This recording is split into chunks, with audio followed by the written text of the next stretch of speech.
Mga kabiyahe, panibagong araw, panibagong biyahe na naman. Biyahe na tayo mga kabiyahe, papuntang Tarlac.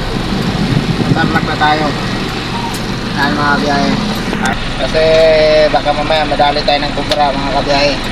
Kaya sige mga kabiyahe, 4 hours pa ang biyahe ko papuntang Tarlac. Sige mga kabiyahe, update ko kayo mamaya. So guys, papasok na kami sa aming bahay. Pasok na kami sa aming mansion. Sarado may bitanang ba eh, baka maligo tayo. Wala man spray dyan? Wala. Wala dito? Wala. Wala.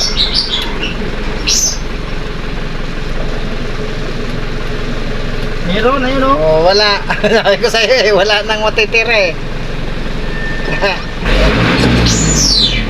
Yun po guys. Alam mo dito mga kabiyahe, property tayo dito. Kaya malakas ng tama natin ngayon. Yun po guys, yung bantay kong nawawara.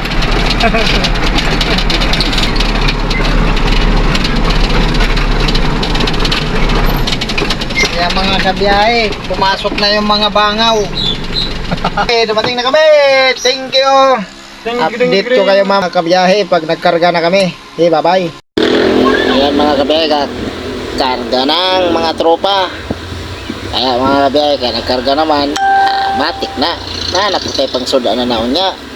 Siyempre, dili para mawala mga kabiyahe. Driver man tana, kita pang sudan para sa atong pamilya. Wow! Alam mga kabiyahe. Karga na mga kabiyahe. Kaya punon gina nila mga kabiyahe. 1,350 na mga kabiyahe. Buok, manok. Ang mga kabiyahe. Muna kinakusgan niya ko pinahanante mga kabiyahe. Naglawas o. Nagkuan. Lawas o. Tuko. What? Mga kabiyahe. Ayan. Ano eh, proseso sa pagkarga ng nagmanok mga kabiyahe.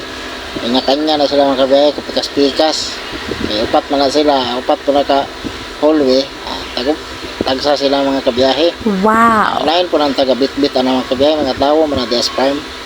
Sa mga kabiyahe. Mau dali. Aron mga kabiyahe. Kahapit naman ganun sa kuman.